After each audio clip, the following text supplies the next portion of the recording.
สบายดีสุขุสุโคนวันนี้ก็มาพอก็ไปเลยเนาะปูเป๋ในสองปูเป๋เพื่อนมันนิสัยพี่น้องเหมือนเก่าเหมือนเดิมเหมือนเคยนะคะสิพาทุกคนมาเห็ดของกินคือเก่านะพี่น้องเนาะมันก็เอิ้นของกินคือกันเนาะแต่ว่าเป็นขนมเนาะพี่น้องเนาะขนมที่กินแทนข้าวได้เพราะว่าเฮาใส่ข้าวเฮ็ดโอ้ยหมดเฮาเอาข้าวมาเฮ็ดเนาะแล้วก็กินแทนได้กินแบบกินแล้วก็สิบ่กินข้าวนะพี่น้องก็สามารถกินได้นะพี่น้อง เอาละโอระยะห่างเราก็สิพาทุกคนมาเบิ่งของที่เฮาสิใส่เนาะเอาสิเฮาสิเฮ็ดขนมมื้อนี้ข้อยก็สิพาทุกคนมาเฮ็ดขนมอันข้าวโพดห่อกากภาษาไทยเนาะแต่ภาษาลาวก็แดกกะโพดเนาะบ้านข้อยเอิ้นนะแต่บางบ้านเขาก็เอิ้นแบบทางไทยเลยพี่น้องแต่ว่าบ้านข้อยเอิ้นแบบแดกข้าวโพดที่เอาข้าวโพดมาใส่เปลือกพี่น้องอ่าก็มาเบิ่งของที่เฮาสิใส่ก็มีมะกะโพดนะพี่น้องกะโพดแดงนี่กำลังอ่อนๆเลยข้อยก็สิใส่ซองผักแล้วก็เปลือกก็เปลือกมันเนาะพี่น้องที่อยู่ข้างในมันนะเฮาก็ตัดออกมาเป็นจังซี่เพื่อสิได้มาห่อเนาะเดี๋ยวค่อยบอกตอนค่อยห่อแล้วก็ส่วนผสมเฮาก็มีอันข้าวเนาะพี่น้องข้าวเหนียวอันนี้ข้อยก็มาไว้เลยเนาะข้าวเหนียวแล้วก็น้ำตาลเนาะก็น้ำกะทิน้ำเปล่าน้ำกะทิแล้วก็แป้งนี่แป้งข้าวเหนียวนะพี่น้องส่วนอันสัดส่วนเฮาก็สิมาบอกอันนี้ค่อยใส่ถ้วยตวงอันนี้เด้อพี่น้องถ้วยตวงที่เฮาซื้อในร้าน20นะพี่น้องมันก็สิมีแบบนี้เนาะเป็นพวงแบบนี้อันนี้ก็คือถ้วยตวงเนาะถ้วยตวง1ถ้วยตวงเนาะมันสิเขียนไว้อันนี้ก็เขาก็ใส่น้ำตาลนี่ก็2ถ้วยเนาะแล้วก็เขานี่ก็ค่อยมาแล้วเรียบร้อยเขาก็ตักใส่อันนี้ก็คือ2ถ้วย2ถ้วยตวง2ถ้วยตวง2ถ้วยตวงแล้วก็อันนี้ก็2ถ้วยตวงอันนี้ก็150เนาะ150 ml 150ใช่บุ150กรัม ml บ่150กรัมนะพี่น้องก็กระโพด2พักแล้วก็เปลือกกระโพดด้วยเนาะแล้วก็มีแต่ของเฮาก็สิประมาณส่ำนี้เนาะแล้วก็มื้อนี้เฮาก็สิถุนแฮงสำหรับผู้ใดแบบบ่มีเครื่องปั่นเนาะอันนี้มื้อนี้ข้อยมีเครื่องปั่นก็สามารถที่สิตำแล้วก็ตำอันนี้แล้วก็ตำข้าวแล้วก็ตำข้าวโพดแล้วก็จังมาเป็นผสมกันก็ได้เนาะพี่น้องแต่มื้อนี้เฮามีเครื่องถุนแฮงเฮาสิใส่เครื่องปั่นเนาะพี่น้องเนาะดับแรกเฮาก็สิมาพานอันนี้ก่อนเดี๋ยวสิไปเฮ็ดให้เบิ่งเด้อพี่น้องไปเฮ็ดกันเลยสำหรับบักกะโพดเฮาก็สิมาพานแบบอันนี้เนาะ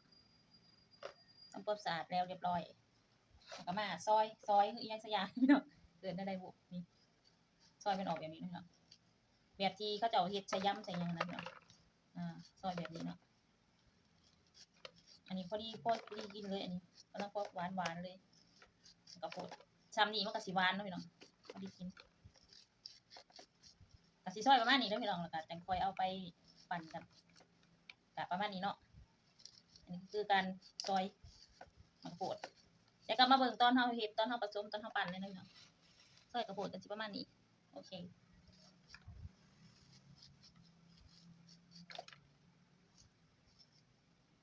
ยังไงกูบอกแล้วเรื่องปั่นกับเบิ่งน้ำต่างๆอันดับแรกเฮาก็สิลองปั่นข้าวลองเบิ่งก่อนเนาะแล้วก็เอาน้ำมันเอาข้าวลงก่อนเอาข้าวลงก่อนลองเอาข้าวลงไปก่อนด้วยนะ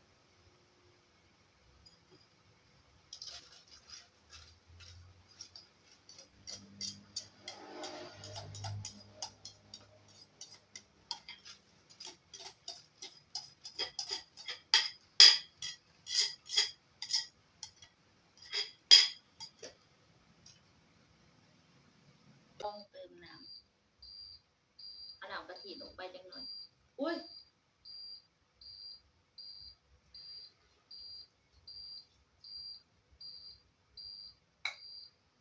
สิลองเติมน้ำกะทิเนาะค่ะ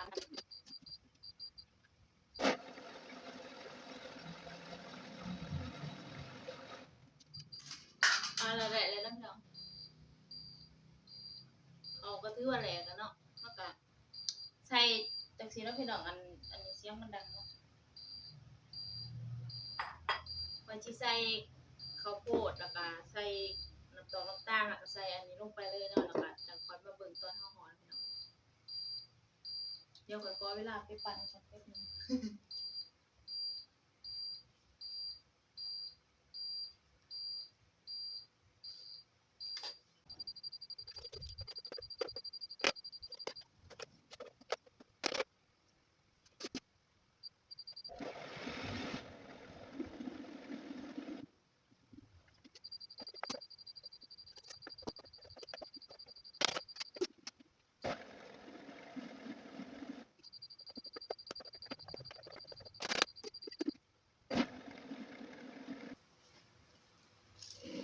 เรียบร้อยแล้วพี่น้องโอ้ยเหลือแต่งเลยกับผสมกันแบบใส่ไปโรยเด้อพี่น้องเนาะอันค่อยใส่เข้าไปอีก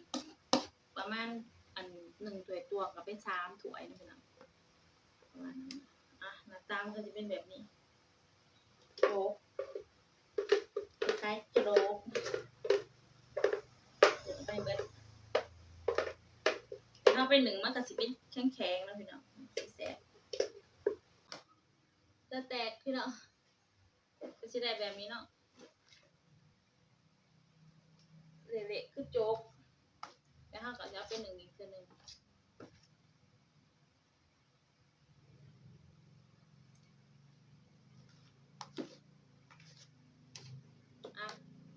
อะไรแบบนี้แล้วเฮาก็สิมาห่อมันพี่น้อง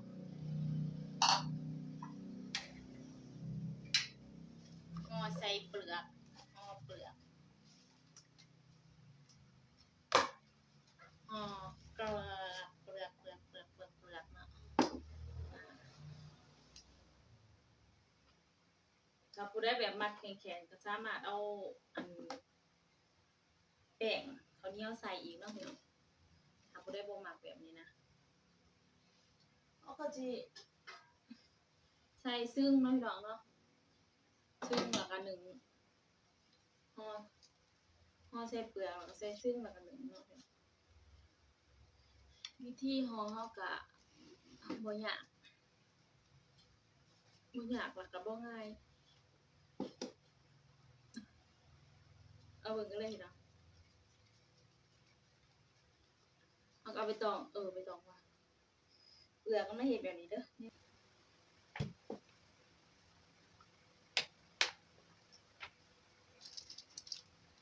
นี่ก็คือน้ำมันพืชเด้อพี่น้องน้ำมันหยังก็ได้อันไปเฮ็ดขนมบัดได้เขาก็ลืมใส่น้ำมันมันก็ติดตองบางติดหยังบางพี่น้องทีนี้ก็บ่ใส่ก็ได้เพราะว่าเฮาใส่น้ำมะพร้าวลงไปแล้วมันก็สิบ่ติดแต่ว่าความเปลือกความซัวก็ต้องใส่พี่น้องทาไปในเปลือกเลยก็สิประมาณนี้เนาะกระดาษทิชชู่ซับน้ำมันทาไปเลยเฮาก็สิมาลองห่อกันเลยพี่น้องชี้มือคนห่อก็ยังเซียนสิประมาณนี้เนาะก็สิใส่นี่เข้าไปแป้งมะพร้าวมันแป้งมะกะโพดเฮาใส่เข้าไปประมาณนี้เนาะพี่น้องเฮาก็ห่อธรรมดาเลยเนาะเอาเปลือกมันคลุกไปซื่อเอาตัวนี้ขึ้นมาข้างล่างขึ้นมาหยิบไว้ทั้งปากมันก็ปาไว้สิเนาะพี่น้องคือว่าบ่ได้อยากปาบ่อยากปาก็ติดไปเลยก็ได้สิประมาณนี้เนาะมันนี้ก็กระไดมันก็ปวดมาหลายคักมันสิ1น้ำ1ก็ปวดน้ำตั้งใส่ซึ่งเลยเนาะ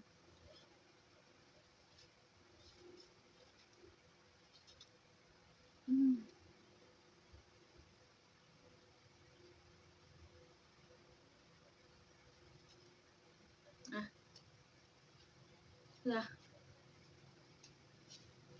ใบต่อไปได้ขอสิเฮ็ดแบบขาวๆให้เบิ่งเนาะพี่น้องแล้วก็มันก็สิเป็น1ไปเลยเพราะว่าคลิปมันสิยาวเกินไปสิบ่มีไผเบิ่ง เฮ็ดลงหลายคลิปแล้วเนาะก็ยอดไลค์ก็บ่ขึ้นจักเทื่อก็ต้องสู้ต่อไปพี่น้องสู้ใส่ไปก็สิใส่น้อยใส่หลายก็แล้วแต่เด้อพี่น้อง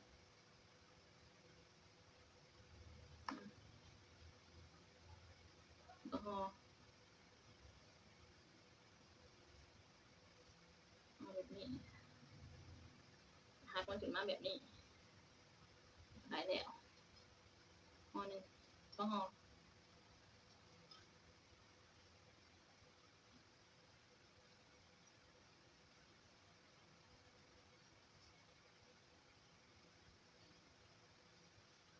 ตัวนี้คือสิบหลอด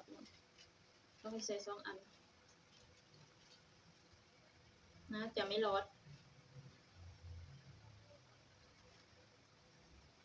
ใส่2 อันแบบนี้เนาะก็สิประมาณนี้เนาะพี่น้องวิธีเฮาห่อวิธีเฮาอยากแบบแต่สิยากอยู่เพราะว่าญาติมันเหี่ยให้ใช่นะแต่ว่าบ่อยากยากก็ใส่ถุงแกงก็ได้แล้วพี่น้องแต่เดี๋ยวเฮาเอาล่ะพี่น้องก็มีประมาณนี้แล้วพี่น้องเนาะ นี่เฮาก็ห่อเรียบร้อยแล้วประมาณนี้อันนี้ก็คืออันนั้นมันบ่พอเนาะเขาเลยใส่ถุงเอาใส่ถุงแบบนี้ก็ได้พี่น้องบ่ต้องยากห่อก็ได้ใส่แบบนี้ก็ได้ก็สิมานึ่งเนาะพี่น้องเดี๋ยวถ้าเบิ่งตอนมันสุกเนาะพี่น้องตอนนี้เฮากำลังเริ่มนึ่งก็สิประมาณครึ่งชั่วโมงพุ่นแล้วพี่น้องเดี๋ยวจังค่อยมาเบิ่งกันเนาะแล้วล่ะทุกคนอันนี้ก็คือหน้าตาแดกกระโพดแล้วเนาะนี่แบบใส่ถุงอันนี้ห่อเปลือกอันนี้เป็นผักเดี๋ยวเขาจะมาเปิดเบิ่งนะหน้าตามันก็คือเป็นแบบออกมาจากอันนี้ใหม่ๆเลยฮอดมันก็สิประมาณนี้แหละนะหน้าตามันหอมมากเลยนะโอ้เห็นขาวขาวแล้วก็มีเม็ดกระโพดเรื่องๆแล้วพี่น้องประมาณนี้เด้อหนังตัวได้ไหมเดี๋ยวขอสิซิมลองดูนะเหนียวหนึบจ้ะ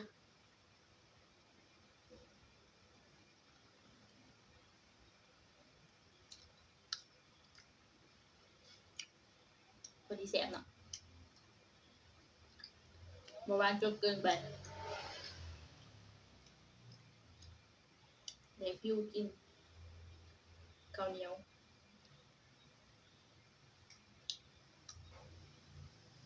เอาเลยอ่ะก็สิประมาณนี้เนาะแดกกระโพดคือว่ากระโพดห่อเปลือกประมาณนี้